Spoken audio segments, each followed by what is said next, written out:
My mind is set, my grind is set, my heart on ice is cold. I'm only here to even a score. Whoa.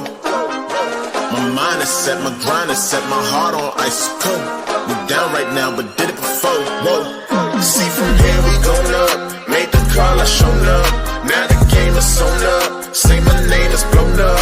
We up, we up, we up, we up, we up, we up, we up, we up. See from here we going up. Made the call, I shown up. Now the game is sewn up. Say my name is blown up. We up, we up, we up, we up, we up, we up, we up, we up. What up, Night Nation, and welcome to the United Ones podcast, episode number 89. As a reminder, we're the only podcast that features a former UCF national champion, former UCF radio host, an ESPN analyst and hoops player, an infamous rapper, our resident influencer and IG star, shooting the breeze, talking UCF sports. Remember to like and follow us on YouTube, IG, X, and all of the other things, and check out the 70-plus teams and conferences on the College Huddle, the Big 12 Huddle, etc. In fact, if you've been following along with the Big 12 Huddle, we will actually have some more content coming back out your way. But we've got a great show for you. If you notice, I'm a little bit more tan. I'm back from Costa Rica. My lighting is terrible because I don't have my home studio, but I'm excited to be back. And guess who's joining me this week? No, bro. What's up, bro? Hey now. What's going on? Let's get that patented hair flip, bro. It's been a minute. All right, awesome. Last but not least, but always last, we have some other folks that should be joining the show here shortly. But for now, last but not least, but always last, Josh Lazar. Well, I mean, if I'm the first person in, am I really last? But you're not. But I am. I was the first person in, and then it was Nobra, and now that's you. So that's three. The typical people who are always on camera until you want to slide him on screen when he's eating a sub. That count. Yeah, well, you know, he's the best hair on the show, and obviously you're hiding yours choices. So yeah. But lots of stuff to talk about this week. We've got recruits on campus this past weekend, so that's super exciting. We got some new 2026 verbal commits to talk about. Baseball has some movement. We've got some folks coming in from baseball as well, so it's exciting to talk about that. That lawsuit that we've been talking about with NIL has passed. So we get to talk a little bit about what that means as of July 1st. Mike Bianchi, our local sports personality, I guess that's how I'd say it. Curmudgeon, sports, whatever, guy who finally stopped turning turncoat on the Knights, had a column this past week talking about how UCF fans should be missing the cows. So we'll talk a little bit about that. The UCF tennis team has some accolades coming its way for next season, so that's exciting. And then we'll get to Alan's Oxymoronic stat of the week, Josh's sometimes funny fact of the week, and a quick update on sports that Alan does not watch. So back to the huge when it comes to that. And Alan should be here by the time we get there so that we can get everybody going. So, Josh, you've been missing. I did the show all on my lonesome unexpectedly last week. What was that all about? What was last week? Everything has been all blur. What was I doing last week again? I can't even know. Oh, dude, I don't keep track of you. I barely remember. I have to go to our text to figure it out. So I know that yesterday I could barely remember things because I went to the Metallica concert down in Tampa, which was phenomenal. And then last week was the first week of summer camps for kids in the Central Florida area. So that was something I have not had to do before and work on before. So that was fun. Between work and camps and being tired, there must have been a good reason. It's not as good a reason as Tre has every week, but it's a good reason. Yeah, he's in the OR. But he should be making an appearance here later on today. Okay. All right. That being said, let's go ahead and get right into it and talk a little bit about the recruits that were on campus this week. So it's interesting, right? Okay. One of the things that's a little bit different this year than the past years is the quote unquote quality of the recruit that is on campus. So, one of the things Gus Malzahn did really, really well was got a lot of 4-star kids on campus. He also had, did a good job of landing some of those recruits. Now, they didn't stick around very long.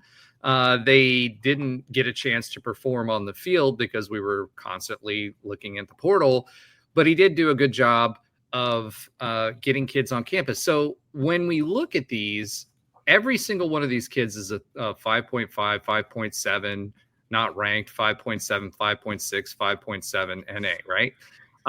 Couple things to remember, folks. One, Coach Frost is looking at this completely differently, right? He's looking for high school recruits that fit his system, as opposed to what Gus Malzahn was looking for was street cred when it came to bringing these kids on campus. On top of that, the kids that we're talking about here, 5.7 in the Rivals hierarchy of stars, is a borderline 4-star. Most of these kids are juniors going into their senior year of high school because they are 2026 recruits. So they still have a chance to get to that 4-star status. And when we start talking about some of the offers that are already on the table for these kids, and I call them kids, I should call them players, or should I call them free agents? I don't know. But they are also going to, elevate up those rankings, because senior year is really where they make a name for themselves. Most of them are local kids, and there's a variety of different kids that we're talking about bringing to the table. So let me bring Alan on really quick, because he did join us. Yay. What up, Alan? Hey, how's it going? Good, man. Let's get that patented hair flip from you under that hat. There it is. Remember, folks, once we get to 1,000 subscribers, and we're making steady progress, Alan will cut his hair live on the show. So let's make sure we keep that going. All right. So we're going to talk a little bit. I'm going to talk a little bit about the recruits that were on campus this past week. Currently, our commit list stands at 9 players. We did get Dante Carr, which we talked about, and he visited last weekend. But for this past weekend, June 6th through 8th, the first player that I'd like to talk about is Elijah Keys. He's a 6'2", 175-pound cornerback. He's from Neptune Beach. He's got a 5.5 rating.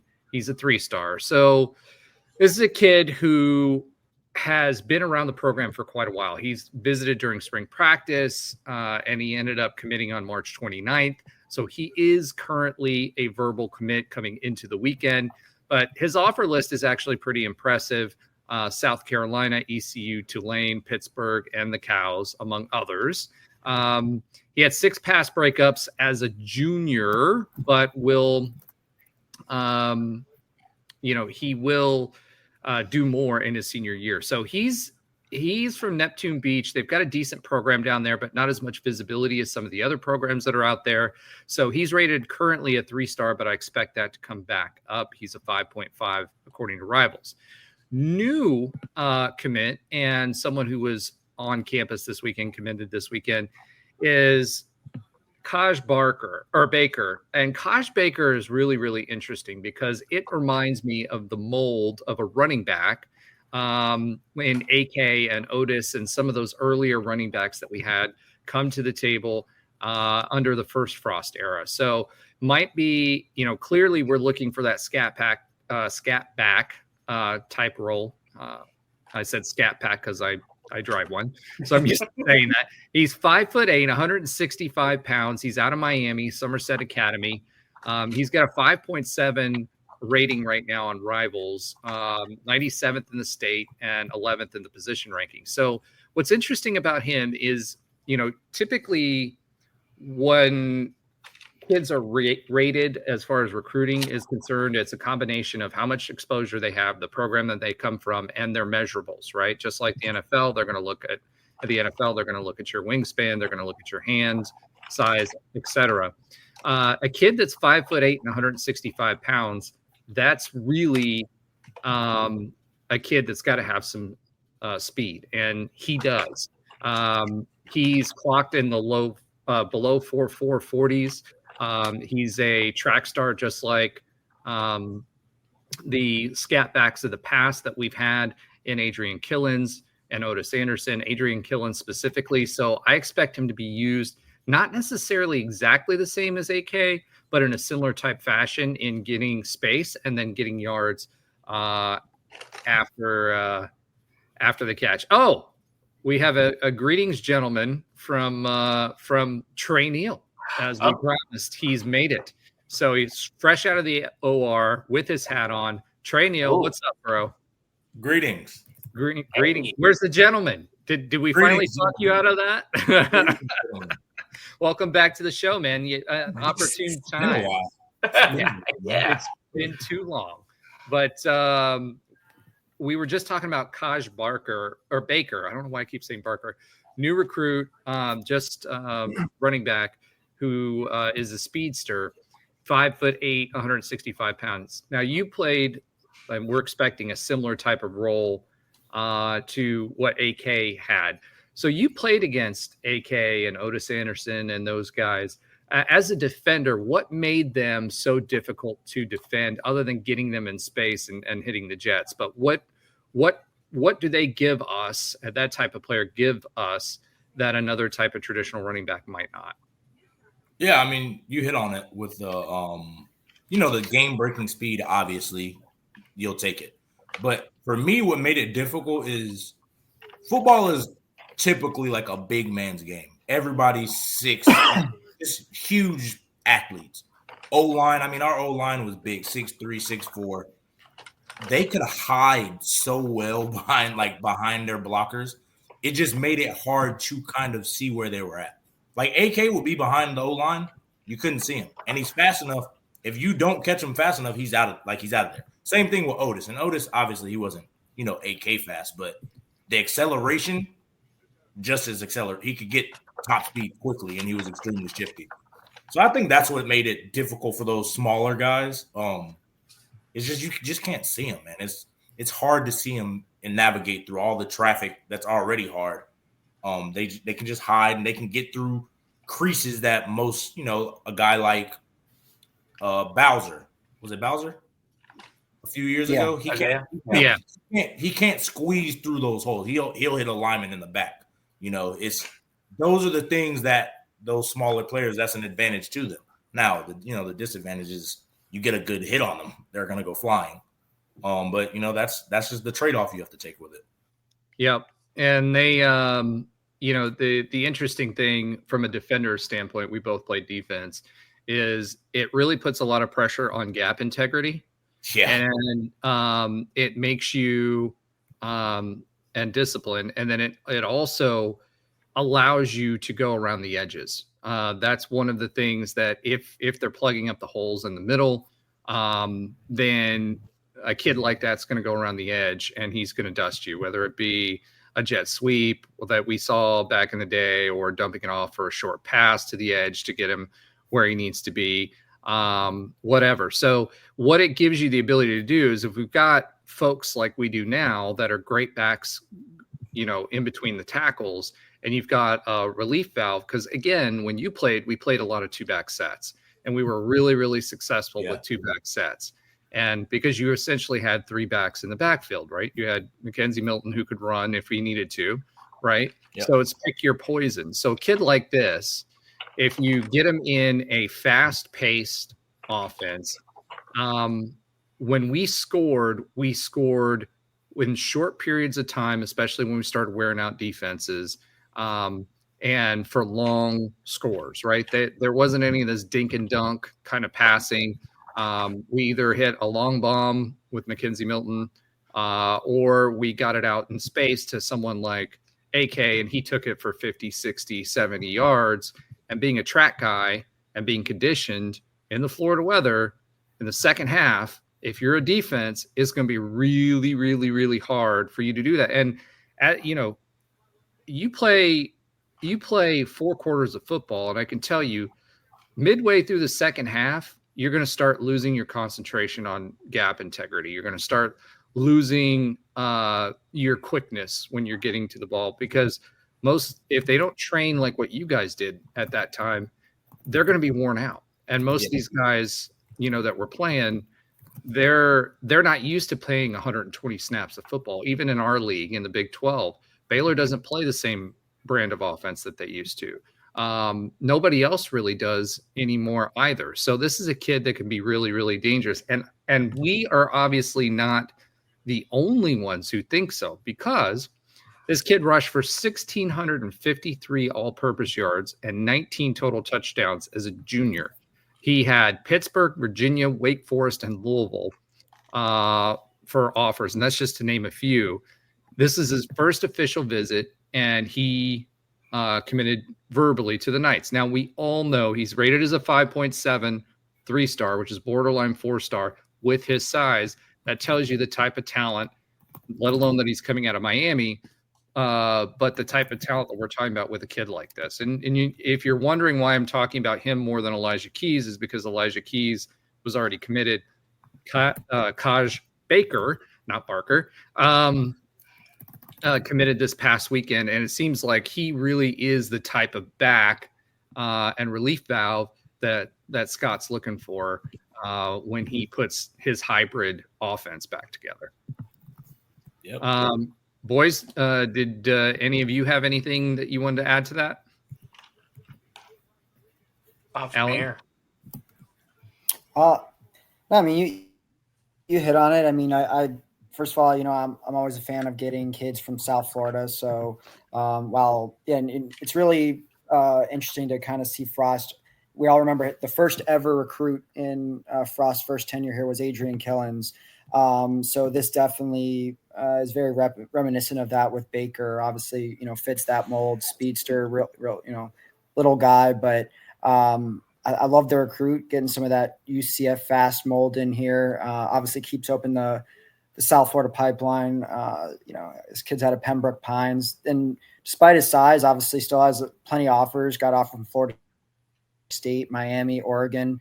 All schools like to utilize speed. So I think this overall was a real strong pickup. He's top 100 in the state of Florida, 3-star guy. And as of now, he's at least according to 247, he's our second highest rated recruit after Tyron Wortham. So I think this is a real solid pickup.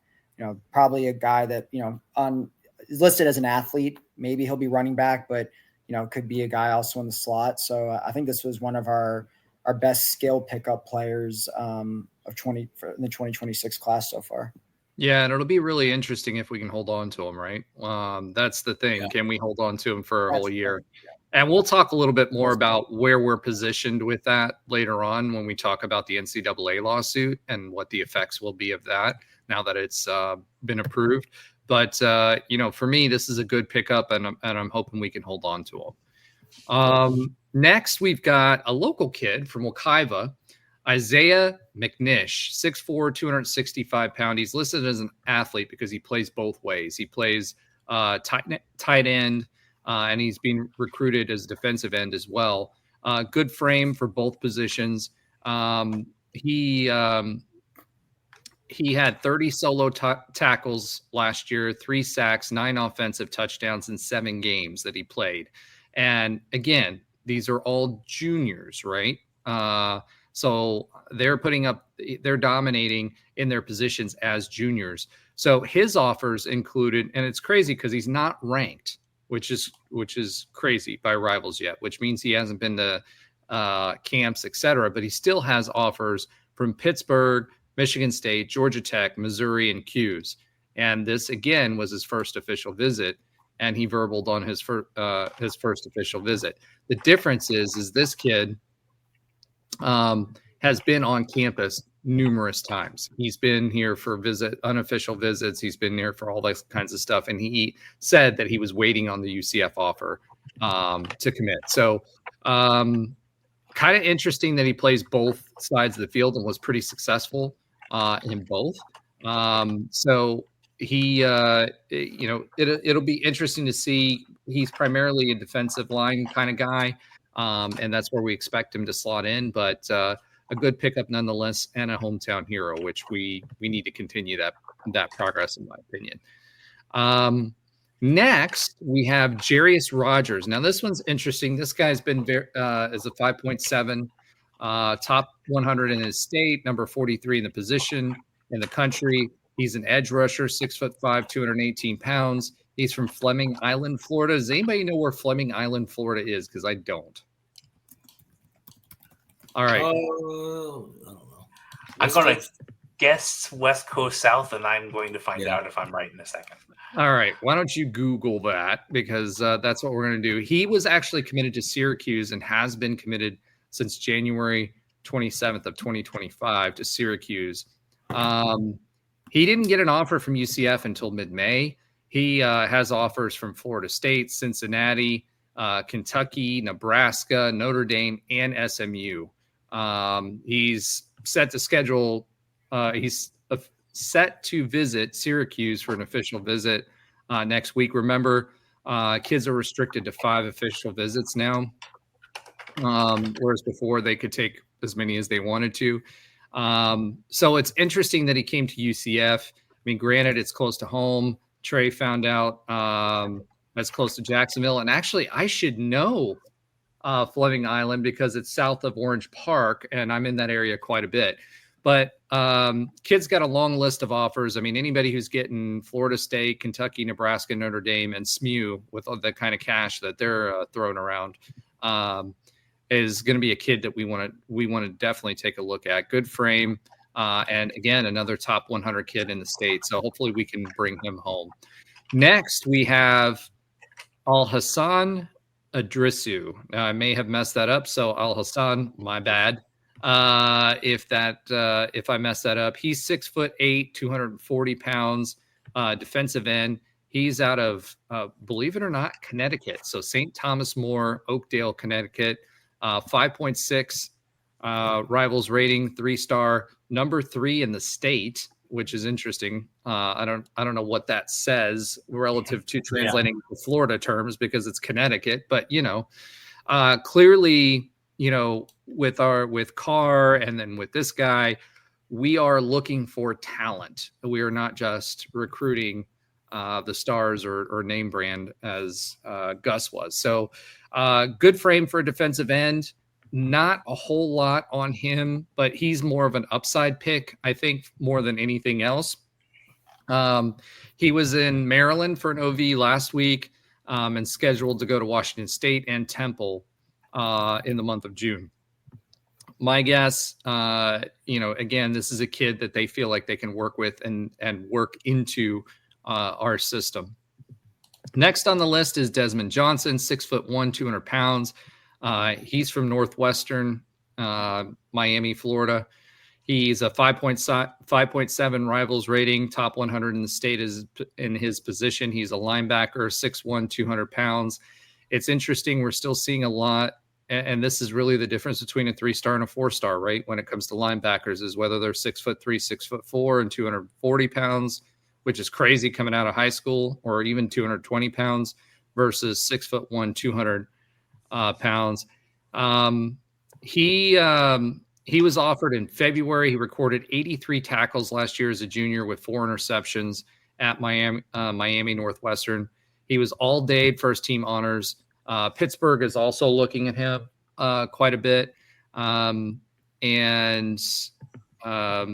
be interesting to see for him where he lands. Now, I believe he also came from the same school that a certain former Pittsburgh player who committed to us. Actually, it wasn't him because he was local. I think it was my later stuff already. So we might not have a fun fact, Roger. Sorry. Well, you're going to have to find another fun fact. So, Are you going to get his name at least? Sincere Edwards. Come on. All right. No fun fact today. No, you just have to work on another you know what? one. I That's the whole show, Josh. I'll make it rare. All Man, right. I don't have a I stat. got another one. All right. So Pittsburgh is also in the mix for him. It seems like lately for defenders we've been fighting off Pittsburgh quite a bit. This is a kid, again, he played at Miami Northwestern. He's all day, first team honors. As a junior, 83 tackles with 4 interceptions. That's saying a lot for the class that he's playing in South Florida, in Miami area, and the type of talent he's playing against. So he's got some talent. We're going to look at, I really hesitate to look at tape for kids that are visiting unless we actually get a commitment from them. So I haven't looked at any tape from him, but he's obviously, playing his options or weighing his options, and he's also pretty talented. Last on the list was Eric Parks. He's 6 foot, 192 pounds, athlete, Tampa Bay Tech, Tampa, Florida. That should, for those of you that were fans in the Frost era, that should ring a bell because we got some recruits from Tampa Bay Tech and in the Tampa area, so it looks like we're trying to get back there. He's not ranked currently. And, basically we're battling FAU and the Cows for his services. That's who he's visiting over the next 3 weeks. He did have 39 tackles with 8 TFLs, 1 interception, and 3 pass deflections. So pretty good numbers again for a junior. And I know I keep saying for a junior, but guys, these are juniors. So going into the season, they're going to learn and they're going to have their best season yet to come. So some of these rankings and some of these ratings, you need to take them with a grain of salt because once they get their senior season under their belt, those may escalate. But again, it's all about talent, and it seems like it was a successful, albeit different experience than what we're used to under Gus Malzahn. Of all of them, I think right now I'm most excited about Kaj Baker, and I am excited about Isaiah McNish because McNish is a local kid who wanted to come here, and that's the kind of kids that we've been trying to attract, right? So I'm excited about that. All right, so now that we've been over that, let's go ahead. I'm going to turn it over to Alan for a few minutes. Alan, can you walk us through our recent verbal commits that we haven't talked about, although I've mentioned them a couple of times? You just went through all 3 of them. That was them, Yeah. huh? Yeah, no, I didn't talk about Dante Carr at all. Okay.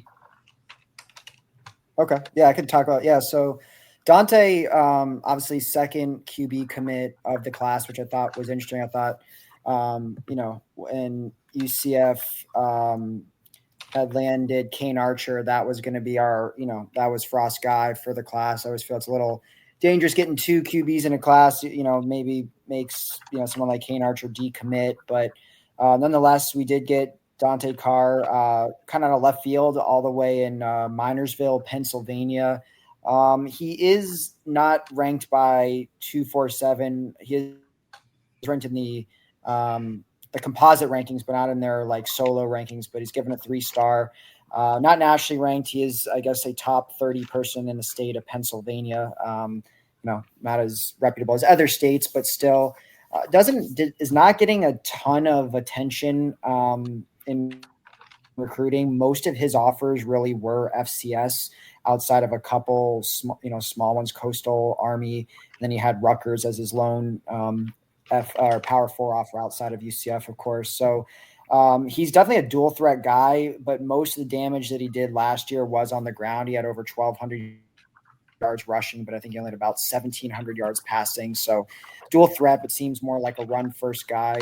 Wasn't really super flashy, but apparently really connected with Frost. An interview I saw that Brandon had with Dante, said that Frost personally called him like 4 or 5 times.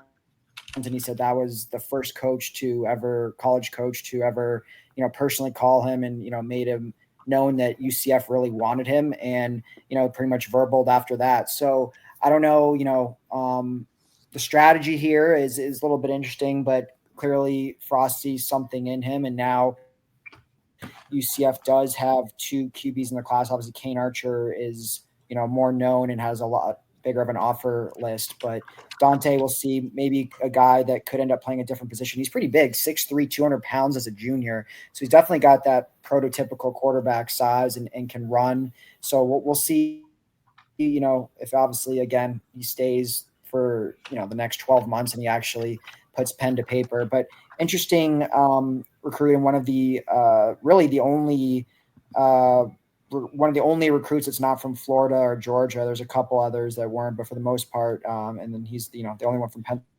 Well, I think so. We'll see what happens. He's got the size. Yeah, I think to your point, the way college recruiting goes these days, and you saw this the last few years, especially with the way NIL has been, schools kind of wait until another school, quote unquote, discovers, especially power school discovers someone. Then they'll start checking them out. You'll see offers rolling in.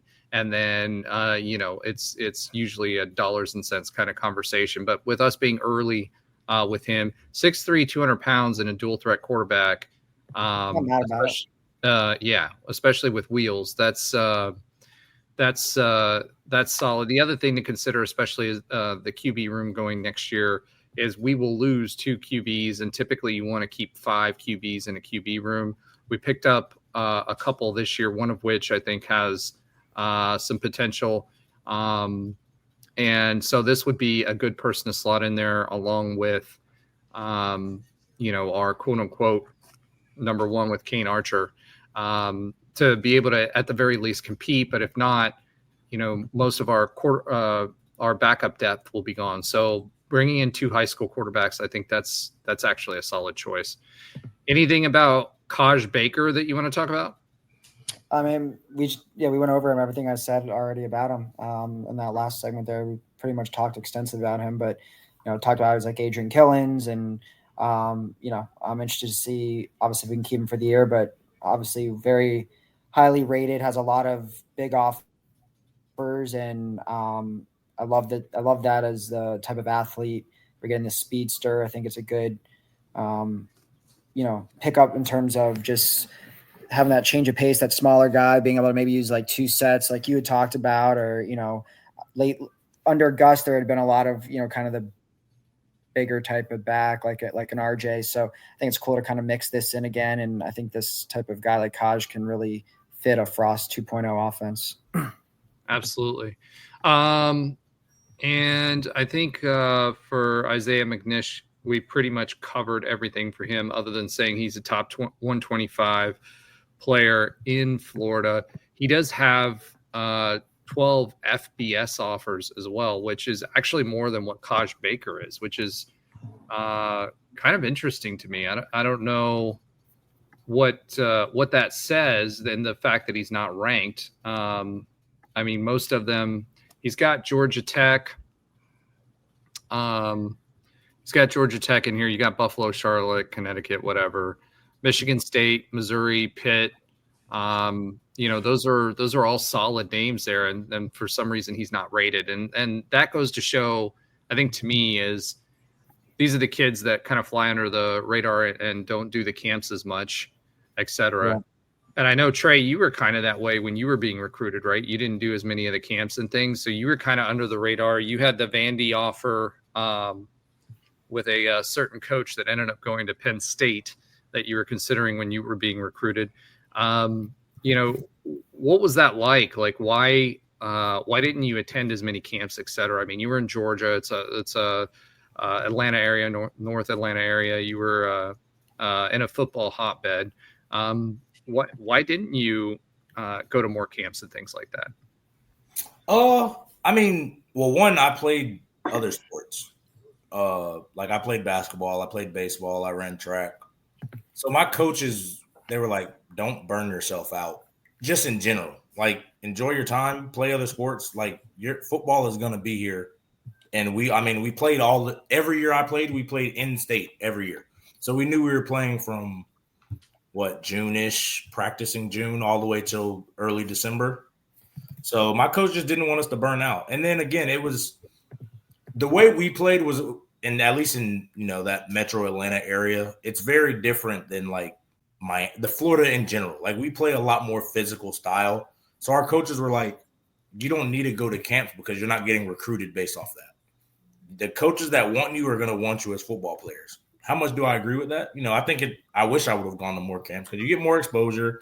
You can see where you match up, and then you can see what you kind of do. You were in it for the cookie cakes. Don't even lie.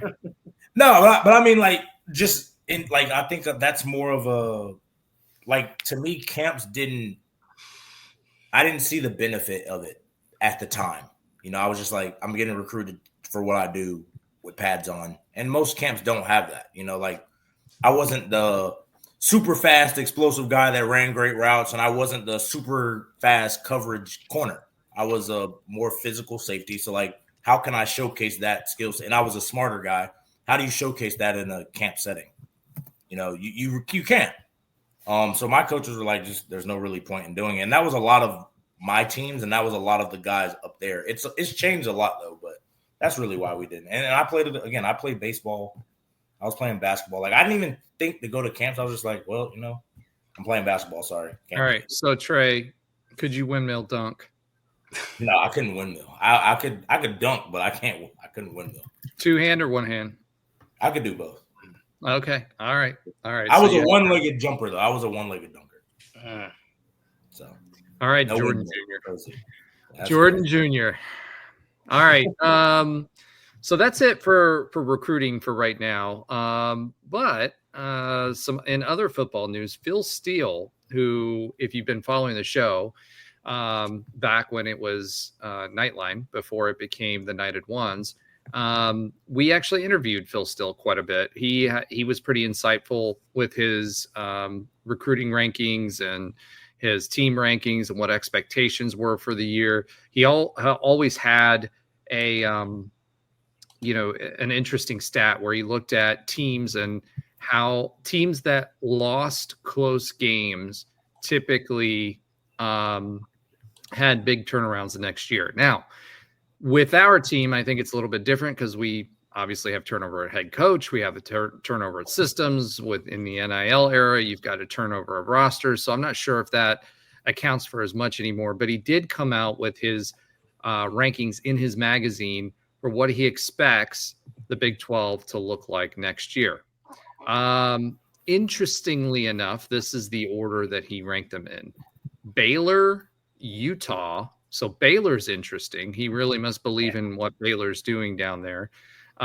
Utah, Iowa State, Arizona State, Kansas State, Texas Tech, which we found out recently is spending $55 million between the $20 million and the NIL. So remember, even with this lawsuit change, you can still do NIL on top of that, which is nuts. They are spending $55 million across all of their sports.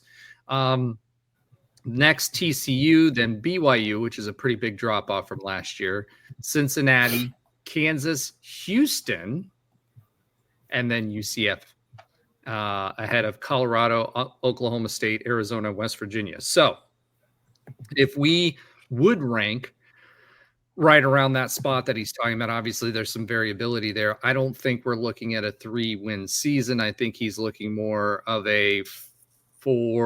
probably more like a 5 to 7 win season in his projections for UCF, especially if we're going to finish where he's looking at as far as UCF's concerned. So do you guys think that's fair for next year, or do you think that's higher than you expected, or do you think that's pretty accurate? I mean, I think anything is on the table for UCF football next year. I think having them, 12th or whatever that is. I mean, it's completely fair when you talk about last season and all the hype it had and all the, it was a senior laden team with supposedly, the most talent we had in quite some time, or at least in the Gus era. And then if, completely falls flat with 4 wins. And then despite, only having 4 wins, you lose essentially all of your best players from last season, or a huge portion of them. All the, biggest playmakers on the team are gone, and the roster gets turned over with roughly 35 transfers. I think it's fair to really, have them in the bottom middle, because it's just so unpredictable. Could UCF surprise? I mean, look, at the end of the day, Arizona State was picked to finish last in the Big 12, and they won the Big 12 last year. So do predictions really mean anything? Probably not. But in terms of just using pure logic and rationale, I think it's fair to have UCF down there, especially when the QB situation, despite us thinking we know who it is completely unpredictable. The O-line, we have no idea about it. I mean, there's just so many unknowns with this team and first year of a brand new coaching staff. I mean, there's just a lot of stuff that's hard to predict here. And then when you just couple that with the talent that we lost, and I'm not saying we didn't replace it with some solid transfers and obviously some solid kids in the 2025 high school class. But I just think, when you lose that amount of talent, especially guys like RJ Harvey and Kobe Hudson and some of the guys that we lost, and a brand new coaching staff in a fairly tough conference, I think that is a very fair ranking. But I think we could surprise and maybe end up somewhere in the middle of the pack. I like us a lot better when we have no expectations going to the year like we do this year, and especially when you never know. Someone like Arizona State finished last and they make the playoff last year, so who knows? Yeah, it's interesting. I took a look back at what his rankings were for last year to see how it kind of shook out, right? So number one last year he had Utah. Now that was obviously predicated on Cam Rising. They had a good defense. They had a good running game. We saw them play us obviously at the end of the year when everybody was dejected. But I was high on them last year with Cam Rising too. Although I made a lot of hover around jokes. And he didn't make it through the end of the season. K-State was number 2, Oklahoma State number right behind them. Obviously, I think that had a lot to do with their running back, who didn't perform as well as RJ Harvey did last year, but it was expected to kind of carry the team, and that didn't happen. Then it was Iowa State, Arizona, West Virginia, TCU. West Virginia played better than we thought. Ended up, according to him, they would have been number 7. Then TCU, Kansas, and then UCF, followed by Texas Tech, Baylor, Cincinnati, Colorado, BYU, which obviously was a big miss because BYU had a really, really good year. So he did get Houston right at number 16. So, when you're looking at these things, you have to take this with a grain of salt. I do tend to think that Willie Fritz will do better at Houston. I think next year or this season is going to be a crapshoot for us. Based on, I think I talked about this last week. I think we have a really favorable first 4 when we talk about what those teams look like that kind of get us ready for the season, and going into Big 12 play with North Carolina, obviously being that 4th game. I think, logic would dictate with Bill Belichick being there and all the noise around that. I think that's actually a detractor from them.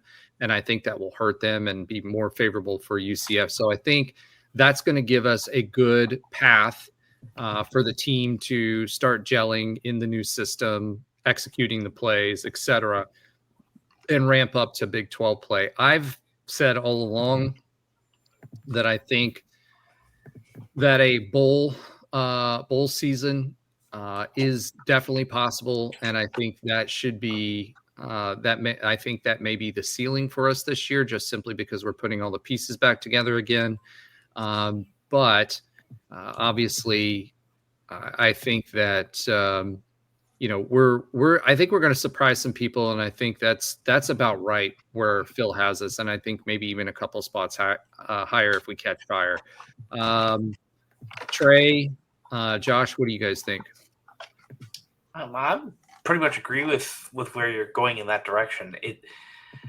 We're kind of, as a fan base, being told to temper expectations. It's not direct, but things like, we're not going to go undefeated. Obviously, I think that's a reasonable expectation from almost every team in the country for the most part. But I think that has a different connotation. I think that's the goal is level setting expectations. And the reality is that setting expectations is a very good thing. So I think as a fan base within reason, the reasonable fan base is ready for this 5 to 7 win season and wants to see, my hope is they want to see improvement in how the team works. They want to see errors cleaned up. They want to see accountability. They want to see people fighting for each other on the sidelines and being a team. I feel like if those who are donating a lot of money see that, and the fans see that through the play, even if the play is not, 10-4, type of play, I think we're good. So I think Steele is about dead on. I don't expect us to be more than a couple of spots higher or lower than that. I don't think we're the bottom of the barrel this year, and I hope we can fight for a bowl or maybe even middle of the road. Which sadly, middle of the road in football would be an improvement in the last couple of years, other than when we were in the American. So I think if we're being objective and realizing where the funding is and where nil and all of these other things are, I think he's pretty much spot on. And I'm hoping the fan base is giving ourselves the time to get to where, okay, the expectation is to be in the top 4 or 6 of this conference and try to get a shot at winning it in 2, 3, 4 years. So I think he's spot on. Tre, anything to add to that? Yeah. I mean, it's like I agree with Alan. There's so much variance with college football now just because of the transfer portal. I mean, when you're talking overhauling a roster of 35 guys, and not just freshmen, just of incoming transfers and guys the variance between all these teams can be what you just said. Arizona State being picked last to legitimately winning the conference. I think that variance is possible in our conference. And I think we do need to temper expectations. I think because we don't know who's at quarterback right now, I don't think we can have that true kind of gauge. We don't know what we really have. Alan hit on it. We don't know who we have as our skill guys. We're replacing so much production there that we don't know. And that's the name of the game. So I think we'll have a better picture. Like you said, I think when we get to October, we'll have a better picture, not the full picture, but a better picture of how good this team is. But I do think, if we can get 6 wins in a bowl game, I think that's a success from year. Yeah, that's a good year. And as long as we build on that and don't take that step backwards, and like you said, Josh, the style of which we play, the effort, that is the part that we care about at UCF. That's the part that we want to see improved. Not just this. And I know it's hard. We'll get into the settlement, but you don't want to see this NFL style. Just everybody's here to collect a paycheck and they play. If they play, they play. If they don't, oh well, we just go home. We want to see, a little bit more effort, a little bit more camaraderie with the guys, and look like they're having fun and things like that. So I think that would be success year 1 to me. So I think Phil still has it kind of right. That we could finish a little bit better than that. We could finish a little bit worse. I think that's a good gauge. Well, let's not finish a little bit worse. Let's finish a little bit better. I'm going. I agree. But Josh, I will say this one note. You are correct, and because of the way things are right now, if we only have potentially one quarterback, that if we don't have enough behind Jackson, it could happen. I do feel like we might be in a season where we're one injury away from going, oh no. And hopefully that doesn't happen because we have great strength and conditioning now because they're trying to push them.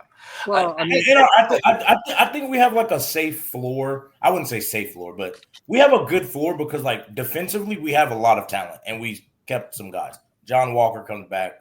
Nigel Lee Kelly hopefully takes that. He's going into year 3-4. Former 5-star. You saw those flashes, especially up front. There's a lot of talent up front. We have good talent, in the secondary. Obviously, linebacker's a question mark, and then some other spots. But you have a good floor there. We can be in game because our front and defense can play well enough. It's going to be, can the quarterbacks, can the offense be consistent? It doesn't have to be consistently 13-0 year consistent, but can we know what we're expecting from them each week? I think we'll understand, how good we can be then. Well, I think you're right on the defensive line perspective, but I think, the thing about the league last year, as far as the Big 12 was concerned, it was more of a running league than anyone ever expected, right? I mean, the Big 12 has always been known air raid offenses, exactly. And so, we were able to compete at that level in the running game with anybody. We had one of the best running backs, if not the best running back in the league. I I think for the coming year, I think the defense will be a strength for us. It will also be a strength for teams like Houston. But at the same time, I do think we have some offensive talent. And to Josh, to your point, we do have Jakuri still back there in backup as well. The big knock again. Well, no, we do. He's back. So no. I mean, which Jakuri Brown are we getting? That's what I mean. I was just getting ready to go there, right? So I think last year, one of the things that we heard consistently in the locker room before or during and postseason from different people was that, Gus's concept with this was to out talent everyone. And so he would, we found out that the athletic trainer from Kansas State that we brought on that was renowned around the country, had been with K-State for a long time, built really physical football teams, was brought into UCF, but he had his hands tied. So they weren't doing the strength and conditioning that they needed to. They weren't pushing them. Jakuri Brown and several of the other quarterbacks were not putting in the time for the mental reps. You had KJ Jefferson at the helm, who didn't do much of anything except stop by Waffle House at the end of games. And Josh can attest to that because he was there.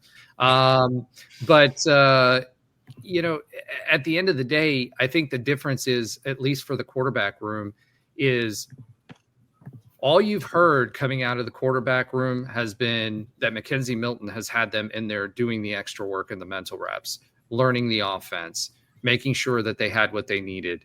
You have a guy like that who is successful at a high level. And the guys that we have on the roster, yes, they were highly rated recruits, but none of them have really broken through completely. Our transfer from Indiana, he did well at Indiana, was expected to compete for the starting job there at a surprisingly good Indiana team. But I think the difference this year for the QB room, and I think why you guys are a little bit jaded, is those guys weren't doing the mental reps. And I think that's different this year in that QB room. So I feel like Jakuri's always had the talent. He's floated some passes and some things like that. But if you want anybody as a quarterback, whisperer or coach or anybody, it's Mackenzie Milton. That, we laughed about Mario Verduzco and his crazy personality, right? Like with his round sunglasses and all that other stuff. But that guy was a genius when it came to arm angles and making sure that footwork was right on getting stuff on the move. And if you're looking for a fast-paced, dual threat offense that you're trying to run, you need the mental reps to recognize what the defense is giving you, number one, so that you know whether you need to run or pass. Number two, you need to have the reps as far as what the arm angles need to be, how you need to pass, what does the footwork need to look like on different throws, and you need someone who's going to hold you accountable. And I can tell you this right now, it would be very hard, knowing the reputation that KZ had as a player and at UCF and running this offense, no matter what, if you're playing for an NIL payday or if you're playing, to actually win at the school, at the end of the day, there's nobody that you could learn from that's better than KZ when it comes to understanding what you need to do with the football when you have it in your hands, reading the pre-snap reads, and doing the mental aspect of the game, and then combining that with the physical aspects of the game that you need and to run the type of offense that he runs. So I see a lot of last year, I think Tre mentioned this. We had the most talented team on paper that we've ever had at UCF. Unfortunately, we didn't have the coaching or the culture behind it that would make them successful and enable that talent to play together as a team. I think that's the difference for this year. I think that's why this team has the ability to surprise, just like last year's team surprised us with the losses, the L's that they stacked. So from the QB room perspective, and speaking specifically about Jakuri Brown, last year all we heard was his misses were mental, right? That wasn't so much the physical, except for some of his touch on some of his passes. And I think between Scott Frost being a former QB coach or a QB, and then QB coach, then offensive coordinator, and specifically offensive coordinator for his offense at UCF, and combining that with a quarterback that's run it, I think that they are set up for success. And I think you're going to see a different Jakuri than you did last year. and that's just my opinion on it. I think we're all kind of how should I say this? We've been down, we've been jaded, and then we've gotten burned too many times. Right. Yeah. And then you've got, everything that the controversy, and I'll still say this until I'm blue in the face. When it came to, oh gosh, what's his name? Quarterback. No, JR. Casanellos? No. What year are you talking about? How long ago? The guy, oh my God. JRP. We got it at the same time. I will still argue that JRP was a decent quarterback, especially his second run. And I think people undervalued him. Mike pops in. Hey, Mike, what's up? Good to see you in here again. He says, Coach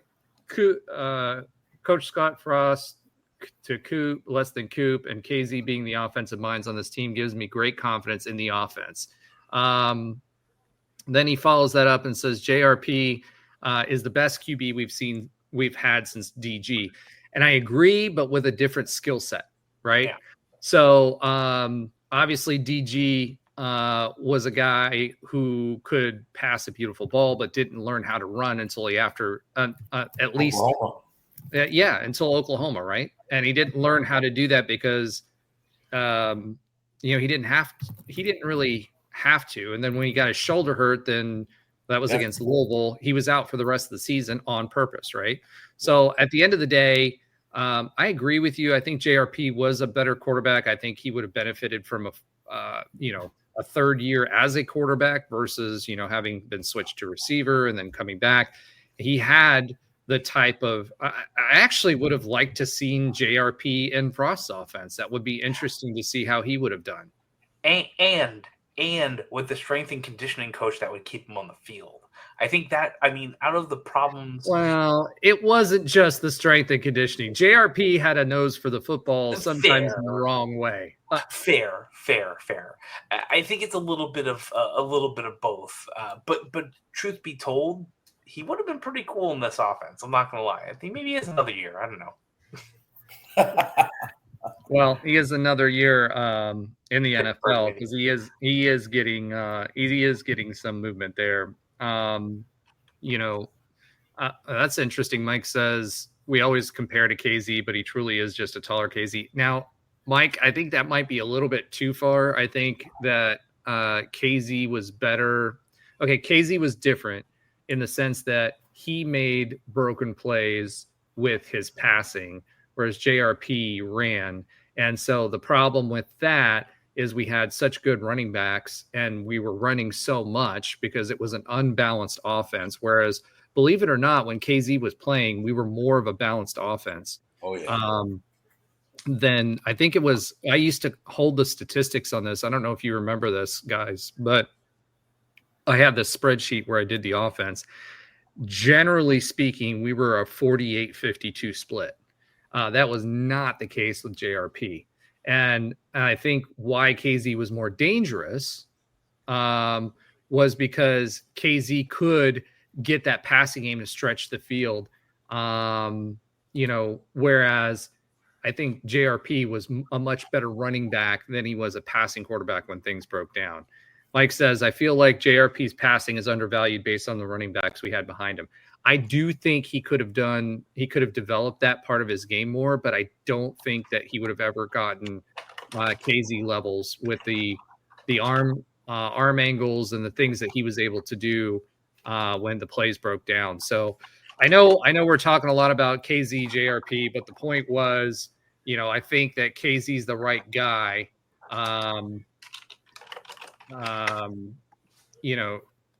KZ's the right guy to give kids like Jakuri who needed some help with the mental reps and reading the offenses and the ability to, understand the arm angles and the footwork needed to play in this kind of offense to make it work and to really push people down the field and break open the defenses. I think that he's the right guy. And that's why I think that, I think that between Davy, Kane, and Dante, and all of these guys that we have coming in. Kane obviously won't be. I don't think he will be a huge difference maker this year, but I think we've got the guys in the room that can learn and use those physical skill sets that are larger and taller and bigger frames than what KZ was to be able to become successful here. And I hope I'm right.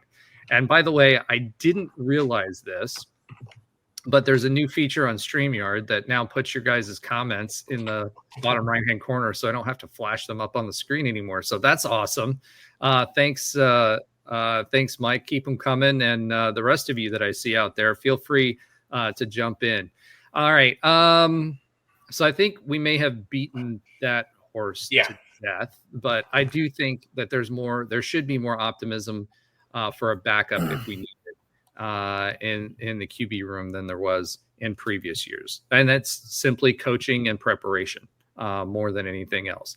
All right. So the next football related item that we have one more after this. So a lot of football this week, which is awesome.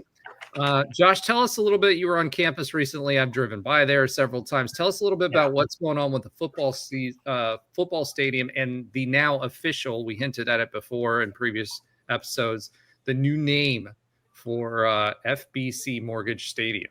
Oh yeah, I'm bringing up the photos now too. I'm on campus all week this week, so we'll see if there's big progress. But what's interesting is that all the stuff around the stadium it's getting muddy. A lot of rains in Central Florida and a lot of dirt is happening. So if you're imagining yourself driving down Orion past the Wayne Dench on your left, softball is going to be on your right. Right after where the shareholders and the team were parking on the Wayne Dench is pretty much destroyed on the backside towards the stadium. And on the front side, they have a new parking lot. And that parking lot and a new cut into that parking lot. And I think it's looking like it's paved, it has lines. So that actually might be done pretty soon. But there's all kinds of dirt behind that, which is going to be the recovery cove, and that's starting to go.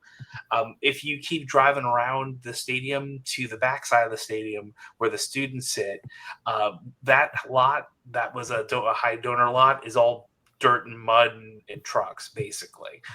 And what they're building is the starting of the pylons for if you're staring at the old Roth Tower from the Cabana, if you put yourself there, on the right-hand side, the concrete pylons are going up with rebar and everything else to hold that new side of the luxury suites. I don't know what to really call them, but that new towers that are going on both sides. So there's concrete maybe in columns 30, 40 feet up. It's pretty high so far. Well, when I drove by there the other night, and it looked like they were on the same level of the bottom of the current box. Like they've gone up, and it took them probably a week and a half, 2 weeks to get those concrete pillars up. And I gotta imagine that there's going to be more concrete, at least one more pillar on each side that's built based on the side, because the wings go out to, I think it's the 30 or 35 yard line on each side. Yeah. So I'm looking at the photo. It's not that far up. No, that's on me. It's 10 or 15 feet up with some rebar popping off the top. But there are cranes in there. You can see them taking off the side of some parts of the side of. I wish I could put this up because it's just on my phone. I just took this like within the last 6 hours. But yeah, they're taking off some of the tower of the new named tower, which we'll talk about. But there's construction happening like. And just as a reminder. And just as a reminder, this is phase one, right? So phase one, we won't get the new football operations center in phase one. We're going to get the Hagel gate archway thing.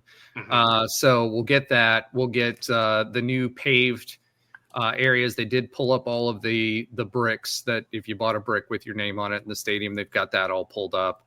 I don't know where they're going to put those, but they're still available, which means you can still purchase them, which means there'll still be something there. So we're expecting the tower. And again, the tower construction will not be finished by the end of this football season or beginning of the football season, right? So it's going to be a muddy construction zone through the football season. Then after the football season, it will be completed as far as the tower is concerned.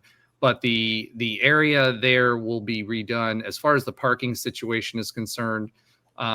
Across from where the football stadium is, and the I think that was where the E-lots that were directly behind I think so.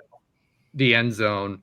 Across the road from them, they're going to add more parking. They're going to cut those trees down and add more parking over there, because you're going to have overflow parking. And unfortunately, it's going to be interesting to see what they come up with the parking situation for all of those folks that used to tailgate there, because there was a lot of folks that tailgated there.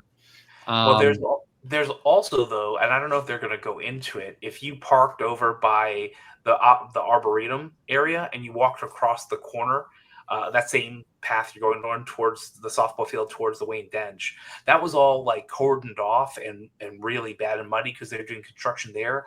That's all done. So I don't think they're going to pave over it, but they might extend maybe some of the Arboretum parking, as long as it doesn't get too swampy, because I saw a BMW 3 Series get like maybe 7 or 8 inches deep in some mud there last year. So that reminds me of the old engineering lot when I first started going to school there in '99, when all the lowered Honda Civics used to burble in the pools of water and the on the slight hills.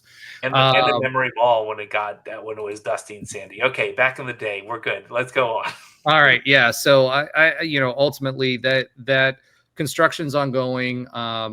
And there's a lot to see. So if you're over on that side of campus, and that Arboretum area, like when you turn the corner, if you park an Arboretum and you hang a right, directly across from the the stadium parking that was there, that should all, where that's cleared, that's the additional overflow parking that they're adding. Now later on in phase 3, phase 4, there's going to be a parking deck actually built, like a parking garage that's going to be built over by softball area. So, but phase 1 is well underway. Check it out if you can. And to Mike's point, yes, they're resodding the entire inside of the field with an upgraded grass. So that should mean that we'll be able to maintain our painted end zones that we were told for so long could not happen. All right. Do you want to talk real quickly about the name change, and then we'll move on to our good friend Mike Bianchi on our last football related item? Sure. There was about a day ago where the FBC Mortgage Stadium is what the Orlando Sentinel was quoting when talking about all this new construction. And while that might stick for a few minutes, there's a board of trustees meeting with a line item.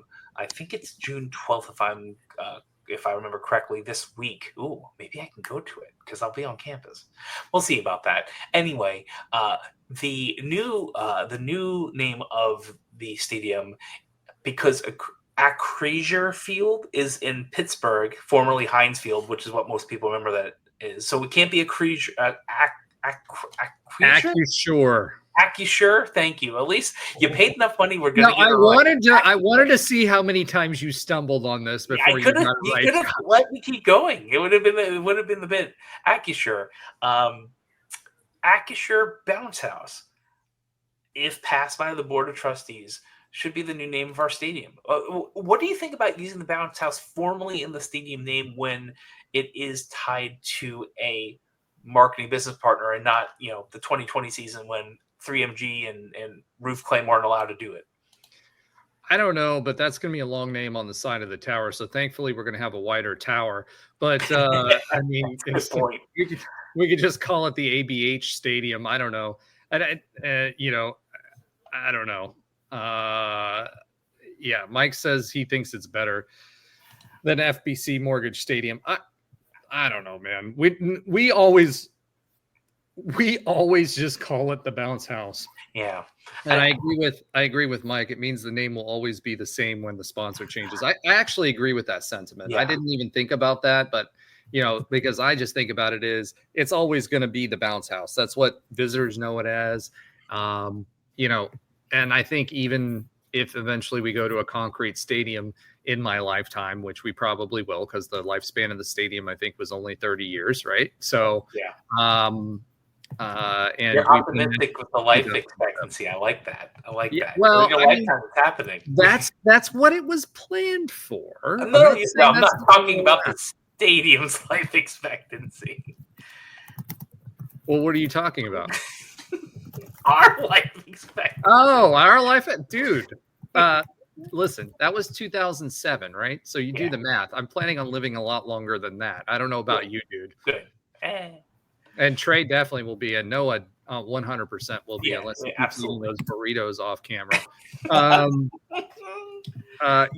So Mike says, so when we get a new stadium, when we get into the SEC in 2036, it all lines up. I absolutely agree. I would love that.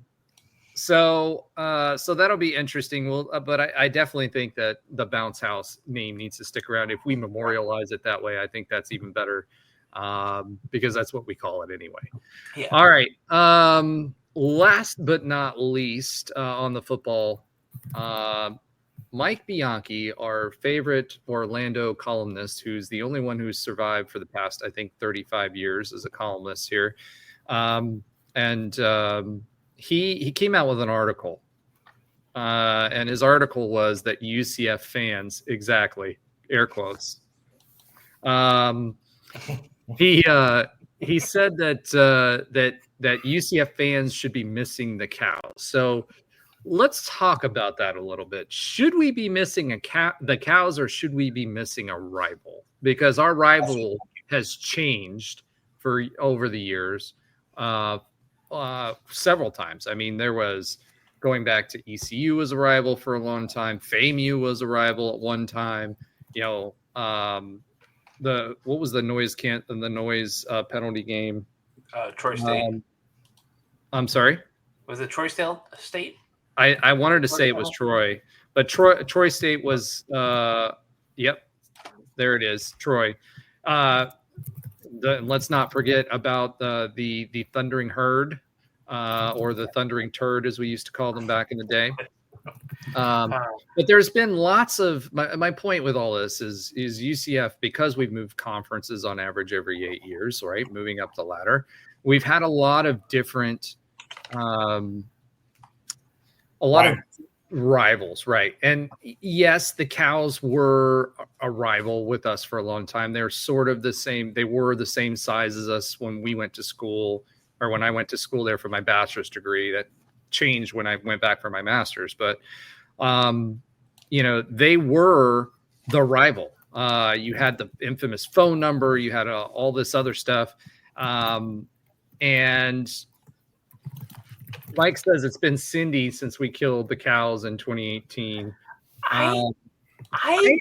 That's the thing. I don't think it's been a rivalry. I think Cincy hates us. Cincy fans definitely hate us. The closest thing we have to one right now. It's not like a true college football, deeply embedded hatred, separated only by, a few cities type of classic rivalry, but it's kind of a manufactured one that's happened for various reasons. And, the fact that we've played a lot and have had similarities, moved into both the American and the Big 12 together at the same time, but it's a little more manufactured than a true hatred rivalry. I will argue that. I think it has been more about the results than it has anything else, right? Which is only one component. I feel like it should be a lot of times like the best rivalries doesn't matter the records. It doesn't matter what you did last year, the year before, the next year. It just matters beating them. And I don't think Cincinnati feels that way to me. Like from USF, our side or their side? Well, I'm only talking about our side. I don't really care about their side. I'm just saying. Wow. All right. There you go. I mean, maybe we do. Okay. That sounds like a rivalry. Exactly. No, but I always will stick up for the UCF USF rivalry. It was the only. Oh my gosh! You could talk about Marshall, get at other ones, but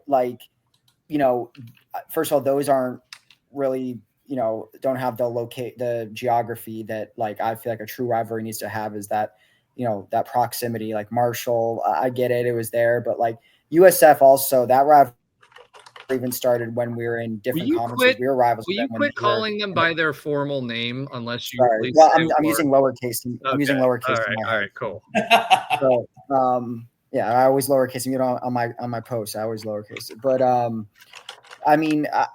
when we were in Conference USA and they were in the Big East, that rivalry still existed. So it didn't just coincide just because, we're in the same conference or whatever. So I don't know. I just, to me, granted, I became a UCF fan in 2007, so I wasn't there as much for Marshall and some of that. I mean, Marshall was there when I was there, but just in general, I just feel like that has been the best rivalry. And to me, I don't really care the whole argument of like, oh, we got to leave them behind and everything that, whatever their past President Judy, whatever did. Like, I don't really care about that. To me, like, we had a whole week dedicated to that. I love the whole War on I-4 theme, the proximity, just some of the epic games that we've had. And I don't really care if they're bad, if they had 2 wins, 4 wins every single time, beating them felt like awesome. And I would love to maintain that rivalry, even if it's, every other year is a non-conference game. Why not? I mean, if we're going to play a group of 5 school anyways, I'd rather play them than James Madison or some of these other Kent State and some of these other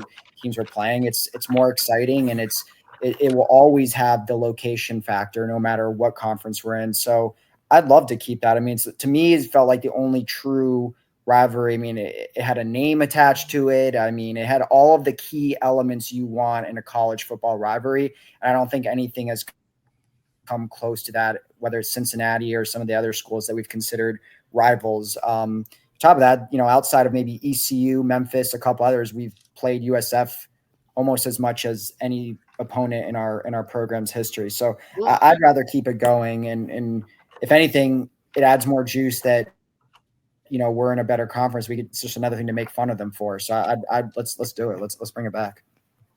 Josh, you had a hot take? I've been thinking about this a little bit.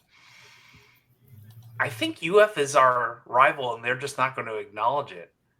We have beaten them in so many different sports over the last 3 to 5 years.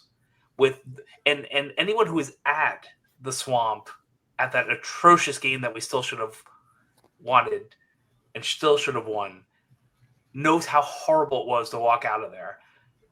UF will not acknowledge it. Let's be fair. But which matters. It does matter, and it does matter until the point where we just keep beating them in almost every single sport for the most part. We haven't played in basketball in a while, and that's probably a good thing. But in almost every sport we play them, we are typically winning. It's softball, it's baseball, it's football a little bit. I don't care. I know, and that's part of the rub is that when we're in the SEC in 36. Then we'll be all right. But sure, then it'll be fine. Then they don't respect us though, and they don't look like I was there in the Gainesville game. I mean, I was there with people that were not like I was talking to random UF fans that were not UCF haters. Like they were literally they're like, "Oh, you may beat us today. We're really bad." And then like how they said it, multiple people says, and yes, it's still a small sample size, but older people were like, "We can't lose to you guys." Like it was still looking at us very on a different lower level. I just don't see that as a rivalry when a big part of the fan base is not looking at us as any sort of equal, and they're just, we're just this lower level school. Like that's not a rivalry. I will argue that point, and here's where I'll argue that point. Of course, we're going to argue that point, but it's not about, we can't change their mind on it. So it'd be the same thing on how USF would argue it to us now. Yeah, it's the same lateral. Yeah, but we've been on the same level as USF. We've never been on the same level as UF. Let's just be honest. They have 3 national championships. They've been in the SEC. We're not on the same level. I will take it back to FSU days. Okay, so Mike says we're the UConn of this rivalry. We did not come up with a trophy, 100%. Bro. Yeah, I know. We didn't come up with a trophy. Come on. Yeah. Not that bad. So Scott Frost didn't leave that trophy, or one of the myriad of UF head coaches didn't leave a trophy on the field. No, the way I look at it is this, right? It's similar to what FSU did back when they converted from a girls' school and started all-girls school and started playing football, right? They weren't looked at with any respect by anyone until they started winning, including in the state of Florida. Now UF had a long time where they were mediocre, but that still was the in-state rivalry, right? We just now hit the Power 4 plateau, and I'm getting used to saying that, but I truly think if you listen to last week's episode, the Power 3, I think, is on the horizon. In fact, the SEC showed showed that they did a comparison at their meetings for the conferences and ranking the conferences, right? And so one of the things that they ranked across 7 or 8 different conference metrics, S&P, final rankings, college football playoff rankings, number of appearances, everything. So basically, the Big 12 was number 3 in every single category except for one, in which it was playoff participation. And obviously, FSU and Clemson skewed that data point. But every other metric, the Big 12 was number 3. But I will say this. I think that we have to do what FSU did. Yes, there was a rivalry that was sparked and codified by the governor of the state, right?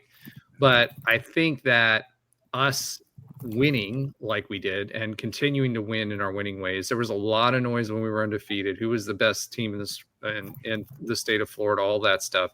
We're now part of that conversation.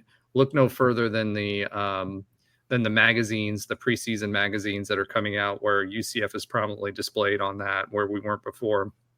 I think that whether UF wants to, and they don't have any incentive to from UF side, they're wanting to. It's like a bad news story that they wait until Friday to dump it, right? They're not going to acknowledge it until they're forced to. And whether they do it or not, there's still a lot of rivalry there. And especially now that Central Florida is no longer Gator country, there's a lot of rivalry there. I will tell you, as I did a lot of business in which is why I can't believe I didn't remember Fleming Island being near Orange Park. In that area, there's a lot of UF people there, and there's a healthy respect there until they start feeling the pain of that, where they're not being as successful as what we are, or we start to win more of those home series, or whatever we want to call them. It won't be official, but it 100% will. They're already avoiding us. Let's just put it that way. And they're avoiding us because they know what we will be. Once the football program gets its ducks in order again, are we going to be FSU right away to them? No. Is it going to take years? No. But we also have, yes, but I don't think it'll take decades, because we just have to make enough noise in the college football world that it makes sense no matter what. And they'll always scream the SEC is a better conference and all this other crap that they'll spew. But if they get put down as not the best team in Florida, and it's not FSU, and it's UCF, that'll change pretty quickly. I think it already is, because you're seeing them avoid us as is. But so I guess my question is not yet. I agree. They're not an official rivalry just yet. It takes a while to establish those. We also have to play in football, which doesn't happen. Yeah, ultimately, I mean, we can talk about all the other sports, but what makes these rivalries is, one, it's location, football. And 2, it's you have to play. And there has to be I would think USF was our last rival. I don't consider Cincy was. Granted, I didn't play in these further games where the games have been more heated. Didn't you play against them and beat them in a rain delay or something like that? Yeah, it was game ended early or something. Yeah, and then a couple of years before that, they Gunnar Kiel broke the record. Those were games we played, but it wasn't I truly remember preparing for those USF games. There were guys on our teams who were I know these guys, I grew up with them, blah, blah, blah. We have to beat them. That's a rivalry right there. That's what makes it the rival in my eyes. That's if you think of the big rivalries just throughout college, Auburn, Alabama, close quarters. Georgia Tech, close quarters. Michigan, Ohio State, close. Those are mostly those kids grow up playing. If not together, those are 100-year-old rivalries, though. We we don't have that opportunity. I think the one thing with Cindy that's in their favor is the fact that they actually they had an undefeated team that made the playoff. They started winning in the AAC towards the end of it, right? It was us versus them. And that was the way it was in the Cows when we were in the American, right? For a while. So I think the Cows history is deeper. I think the problem for the Cows right now and maintaining that rivalry as a rivalry is what the Cows did to make it a rivalry for us was disrespect us both on the field, but also they actively did things to hurt the university. Cindy isn't doing that. But I can tell you this right now, Cindy fans, and remember, my family's from Cincinnati area, and we have some alum within our family. Cindy fans absolutely despise UCF because they see us as the legit rival to who they are, right? And they're not a rival to us, though. Like, no, they're not, and that's what I'm saying. That's what I was saying. I don't think. Would that be a rivalry? Like, I think it's perceived by both sides. Both sides, correct. Because we can't say we don't think Cincy's a rivalry, then be like, oh, UF's a rival because they don't perceive us as a rival. Yeah. Like, I don't think we have one right now. I don't think I don't even think the Cows. I don't even think the Cows would be at this point. Like at this point, no, they're not anymore because we don't play them. Yeah, but well, not even that. Yeah, like they just aren't. I hate to say this way because I'm starting to sound like a Cow fan back in the Big East days, but they just are not capable of playing at our level right now to make it a rivalry game.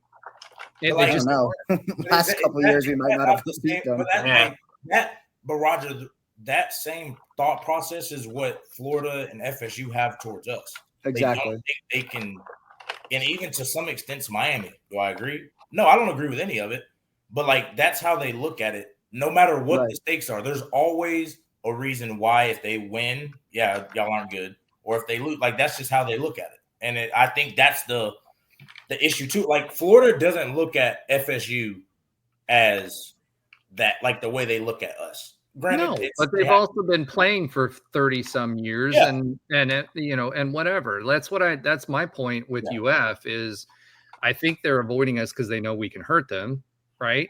And, I think that to Bianchi's point, which is where we started this conversation, I think we are missing the rivalry atmosphere, right? So, we got up for the Cows game because of the history that was there. No matter what, even if we weren't good, even though 2017 was amazing, and that Mike Hughes return was amazing, right? Like that's the stuff. That's the stuff rivalries are made of.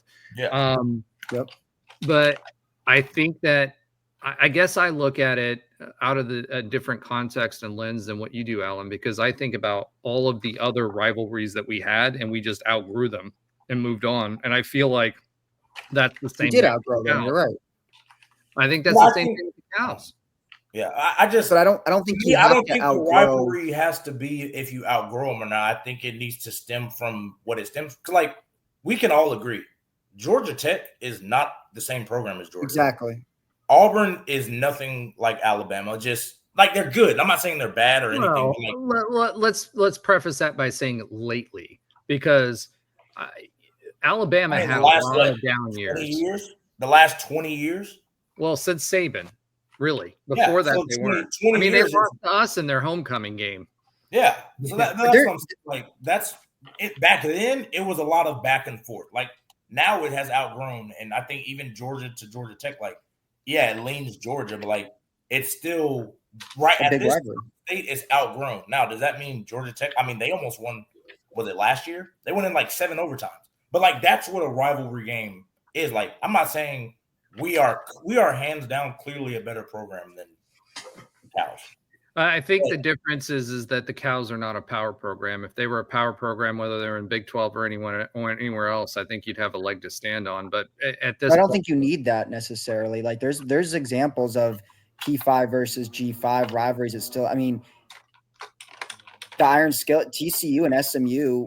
That I would say that I know SMU's in a Power 5 now as of last year, but that was a rivalry that had a lot of juice, and it was very similar. TCU moved up a conference and SMU stayed behind. Big 12 versus American. It's like exactly the same type of rivalry, and that rivalry still had a lot of juice to it. So I don't think that mostly, like you're saying, is mostly because both of them are based out of Dallas. They recruit pretty much the same players. All those kids know, and right. It's like the same proximity. They also had power. They had power history. I mean, you think about the SWAC and the Big 8 and how all that went. There's nothing like that. Technically, USF does too. Big East. I mean, I'm just not the same. I mean, they were there was for a power conference. They were for a few years, right? And we ended up joining the same conference and wiped the floor with them. I guess to me, I don't see it the same way. There's a lot more history with SMU and TCU and all of those other programs.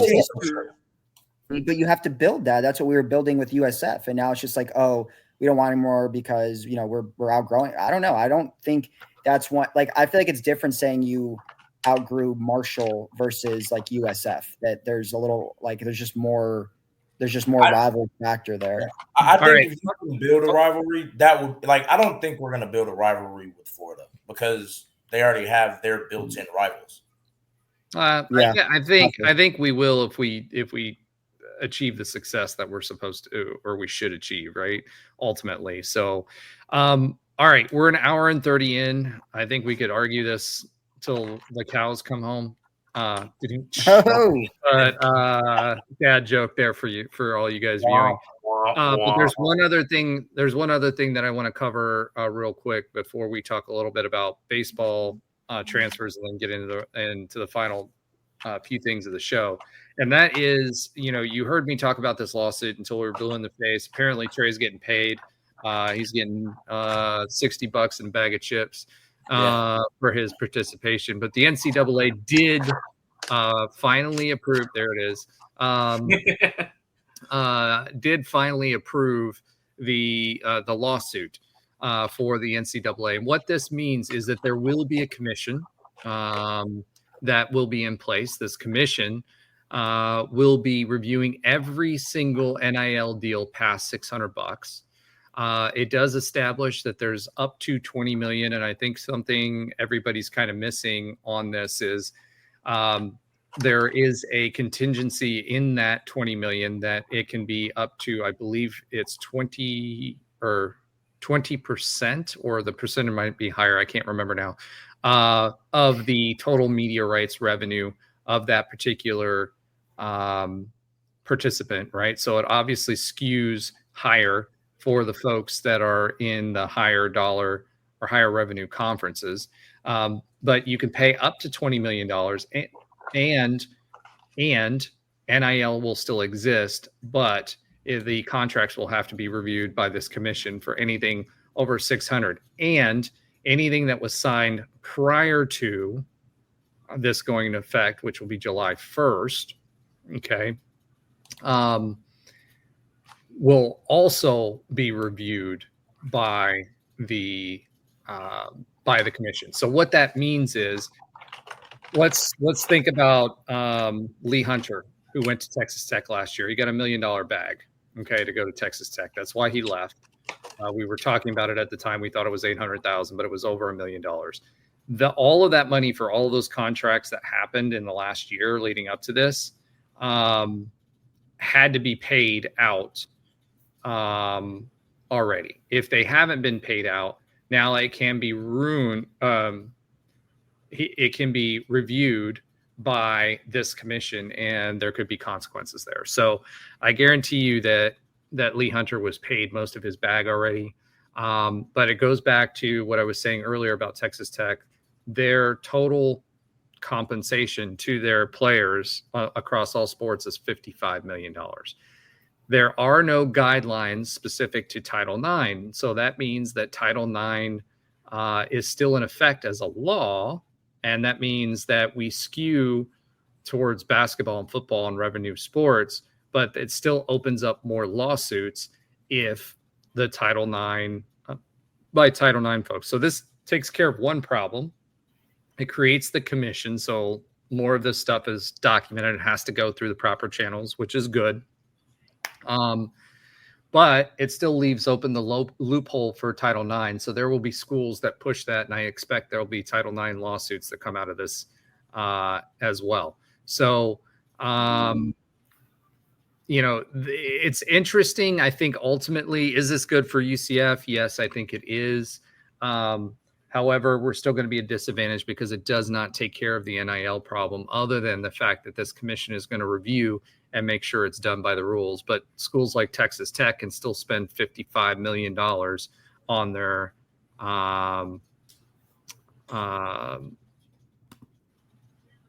Trey's going to make some phone calls. LOL. Yes, you do have to. Do you have any eligibility left, Trey?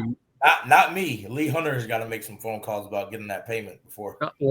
I guarantee you, Lee Hunter's already got paid. So I don't blame him. He had a little girl. If someone drops $1 million in your lap to go play college football in Lubbock, you'd do it for a year. I don't even need a little girl to do that. I mean, think about it this way: BYU baseball pitcher who will be a pro prospect next year. They paid him $7 million to pitch for BYU baseball for 1 year. I'm going to BYU. What is Go Cougars? Go Cougars. Yeah. So anyway, going back to what we were talking about the lawsuit, I think it is ultimately a good thing for UCF that there is some sort of limitation and that there's going to be an official commission to review this stuff and have guardrails, but there's still going to be problems. The other thing is they're supposed to be managing any violations that happen. So we've heard a lot, both from UCF coaches and other coaches in different leagues, that there's a lot of phone calls that are being made prior to yes, Debo Coleman does have a chance to get a bigger bag this year because I don't think Johnny's going to be able to spend a lot. I think this is his sunset year. So we'll see what happens there. Although they do still have a big benefactor in hoops from our noble benefactor. So I expect, Mike Rapoli. So I expect that there'll still be a payday for NIL. We'll see how that goes. But again, the only loophole that I see here is we're still going to have to compete with the likes of SMU. This lines up really well for someone like SMU, for Texas Tech, anybody with oil money to get those players. So we'll see how that works out for us. But ultimately, I think it's a good thing for UCF. Any other thoughts on that, guys? Yeah, I mean, I think it's good because there's we're getting some kind of structure, but like you said, there's still other avenues to get the money. So I don't know what they're trying to do with just a salary cap, because you're gonna have the $20 million that the school can pay, but that doesn't stop other boosters, like you're saying, the SMUs, the Texas Techs, any of those oil schools from funneling that money. What would be if it were me trying to build a contending roster, I'd try to get a lot of high-end guys on cheap, of that 20 million cheap, but be like, hey, take it cheap on the little roster contract, and then on the back end, here's your endorsement money, or here's your other money. Why wouldn't they do that? Versus, why wouldn't they do that? I don't think it solves anything. I just think I don't know. I think they tried to do something to make it seem like they're reeling it in. I just think this is it's a loose thing. And I'm sure there's a lot of more nuanced stuff to it that I'm missing, but just surface level, I don't see what it kind of does. And maybe y'all could explain it to me a little bit better. Well, ultimately, Mike is asking about the percentages and who would pay what. So, Mike, let me put it to you this way.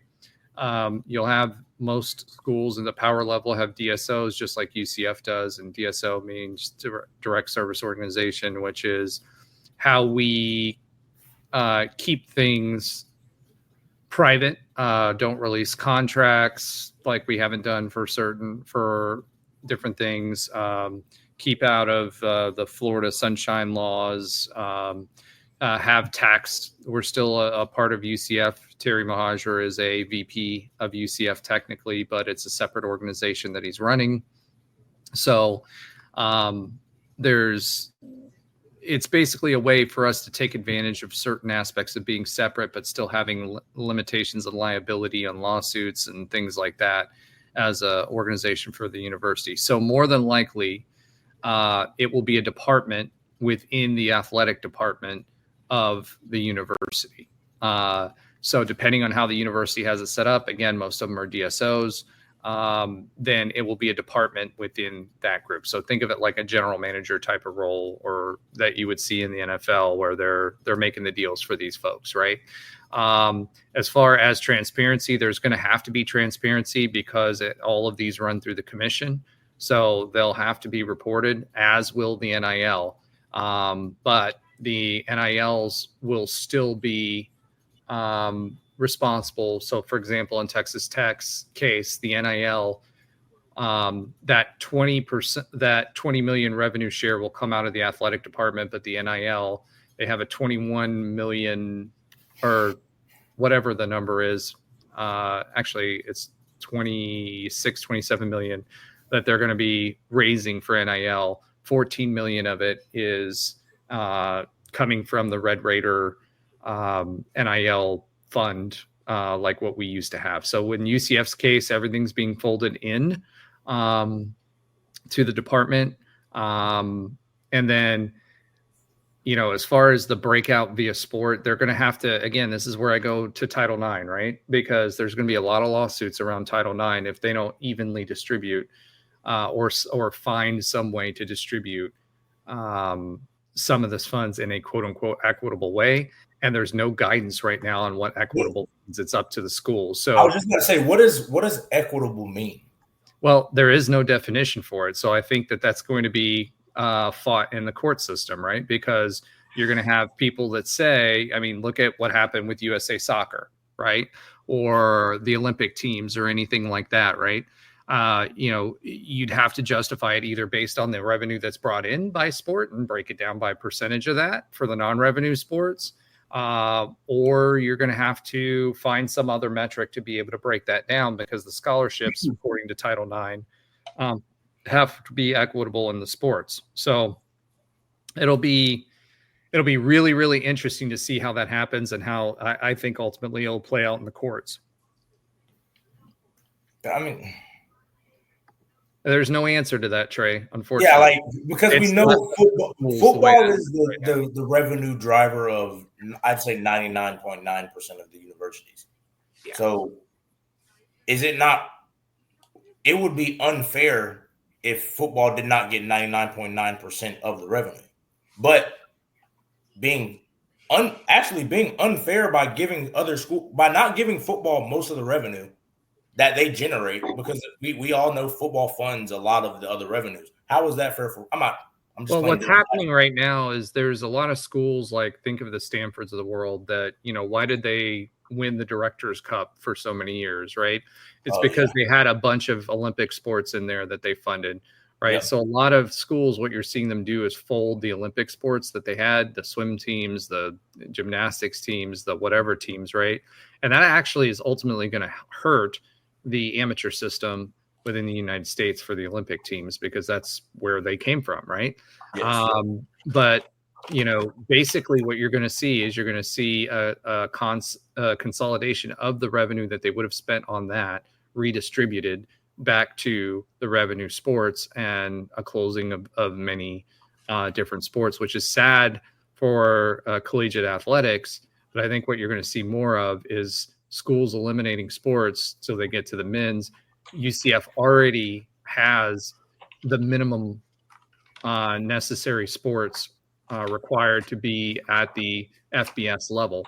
So I think, ultimately that's what's going to happen. You're going to see less sports and more money. As far as how the percentages go, I don't know, man. You can make an argument in court and say the exact same thing, but nobody's had to make the argument yet. This was step one. So I think we're going to see more of that. I think you're going to see schools test the waters and see how far they can take it. There are other schools that are FBS right now that are smaller schools that have lower budgets, and they are, they lean on their baseball team, like the Chanticleers, right? They always have a really competitive baseball team, Old school. or basketball schools like Gonzaga or whatever else. Or well, they don't have a football team, so they're not a good example. But there are other football. Georgetown. They don't have a football team either. They do. Do they? Yeah, Yeah. It's FCS. But again, it's basketball is what drives there. Right. So it's gonna be. Yeah. It's going to be interesting to see how that works out, because if those teams are FCS, they don't fall under this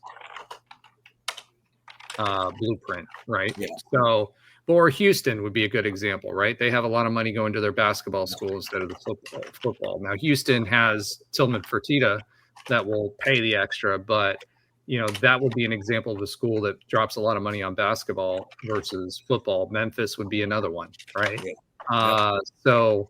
That's the kind of thing we're talking about when it comes to that.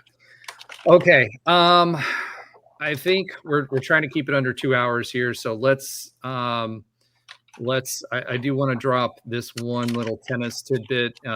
ITS. Yeah, exactly. Trey, he's making medical money for us right now. He's got to work his way up, not oil money. All right. So real quick, the ITSA released their preseason rankings for tennis, and for men's tennis, UCF they didn't do all over the NCAA yet. They just did the regional ones, and for the Southeast region, which includes all the Florida teams and everybody else, UCF is number 1, so rated number 1 in the Southeast as far as tennis teams. So. Didn't what just end, Mike? Tennis? Oh yeah. Yeah. It did, but we still have we're already there. So come on, we're a tennis school now. Haven't you learned that? I mean, we're a tennis show. So we're a tennis and softball school. Hopefully, volleyball will find its footing again. All right, let's go ahead and swiv it real quick and talk a little UCF baseball. Some big news there. We've been losing a lot of players, actually. Why can't I remember his name?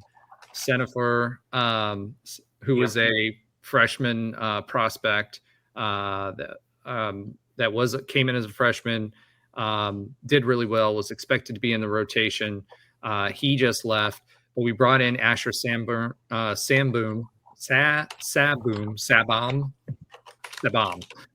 former Georgia right-handed pitcher, commits to UCF baseball. He's a big deal. Really solid player. We already have Sandifer, that's right, and get a bag from UF. So did, by the way, Ben's nephew, who we've been talking about quite a bit. Also, we are bringing in LSU's right-handed pitcher, Chandler Dorsey, 6'4", 220 pounds, another really strong pitcher.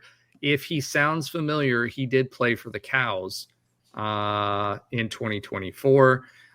In addition to that, we've got one of Asher Sabam's teammates, Kansas State University's own Blake Dean, that's coming in as well. He had all Big 12 honors as a freshman at Kansas State, and he had 29 appearances as a true freshman. So he's going to be a solid get from us, and that's right. Mason Wilson as well, Mike, the catcher from Rollins, also looks like he's going to be a really solid get. So he's got accolades out of the wazoo, and was with third team All-American selection for the Tars as well. So we've got some solid talent coming in. I think we'll go into that a little bit deeper next week. Hopefully we'll have Ben here. But like I said, we're trying to keep it under 2 hours so that we can give you guys great content.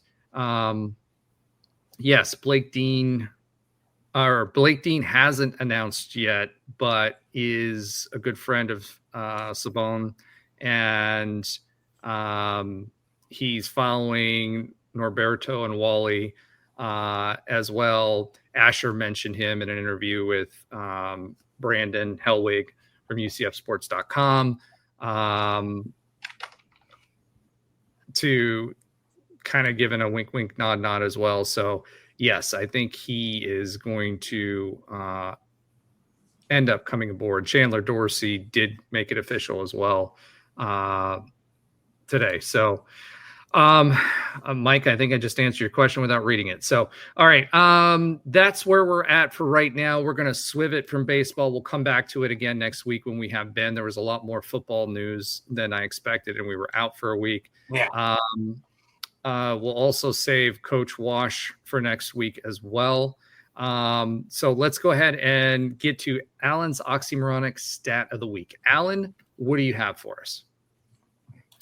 Yes. So basically, since we spent a little bit of time talking about UCF football today, just a random stat I came across last week I found interesting. So since UCF joined the FBS, there's been 10 seasons in which a running back has rushed for over 1,000 yards. And RJ Harvey is the only running back in UCF history since joining FBS in 1996 that has had back-to-back 1,000-yard seasons. You would have thought it would have been Kevin Smith, but in 2006, he was at 987 yards, just went under.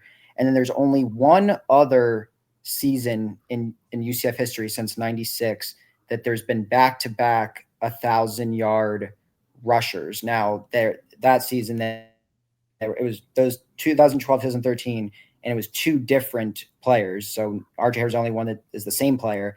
Can you guys name those two players in 12 of the 13 that went back-to-back 1,000 yards? 12 and 13? Yes. Two backs who went back-to-back 1,000 yards in 2012 and 2013. So that was Murray and Storm. Boom. I was just going to say that's Bortles' years. So Storm was coming out, but that's even Mike got it after the second. Yeah, but he said it after Tre said it, so I don't think that counts. I think that's like searching on Google or whatever. Yeah.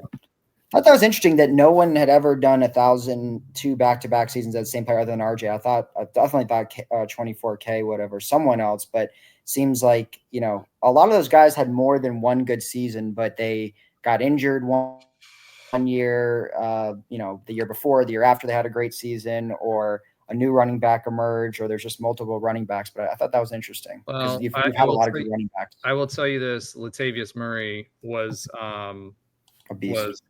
A beast. And then when it came to Storm Johnson, that guy should have had a much better should have had a great NFL career, but he kind of screwed himself right before the draft. But he's had because he's still playing, I think, in the Canadian Football League. So he was a great back. I think he would have made a lot of noise in the NFL if he would have made some better decisions pre NFL draft day. But that is an interesting fact because I did not expect that at all. Okay. With that being said, let's go ahead and swivet once more. Now he doesn't say it. Thank you. Late swivet. My goodness. To Josh's sometimes funny fact of the week. Josh, take it away. All right. So Isaiah McNish from Wekiva is not the only Wekiva grad to commit to UCF in 2025, but Roger buried the lead because Sincere Edwards also was a former Wekiva Mustang that committed this year.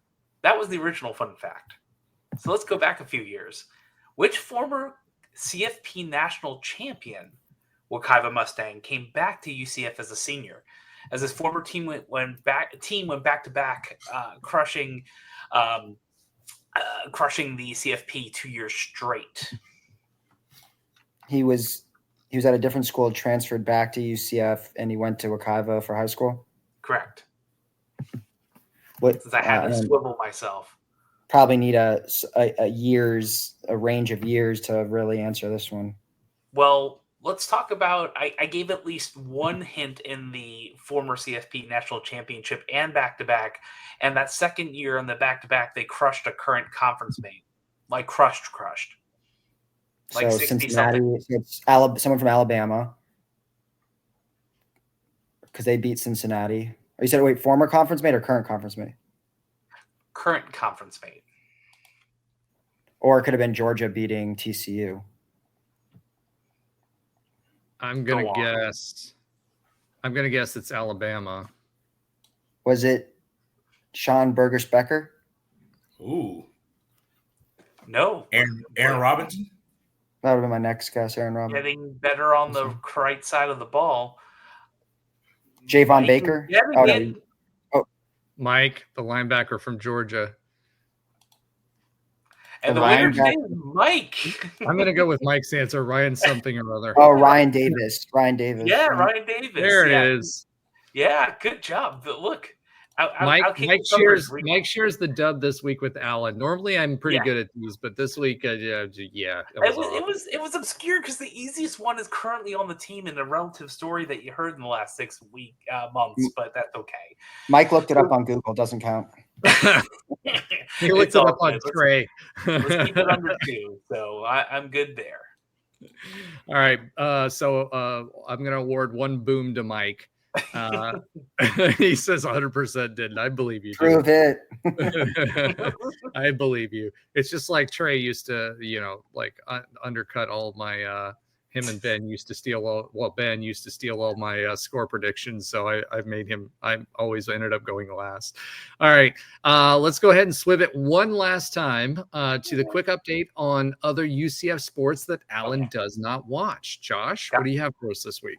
Got more stuff from me. So we'll keep it quick. UCF Rowing's Hannah Lovejoy is one of 57 athletes to earn an All-American honor.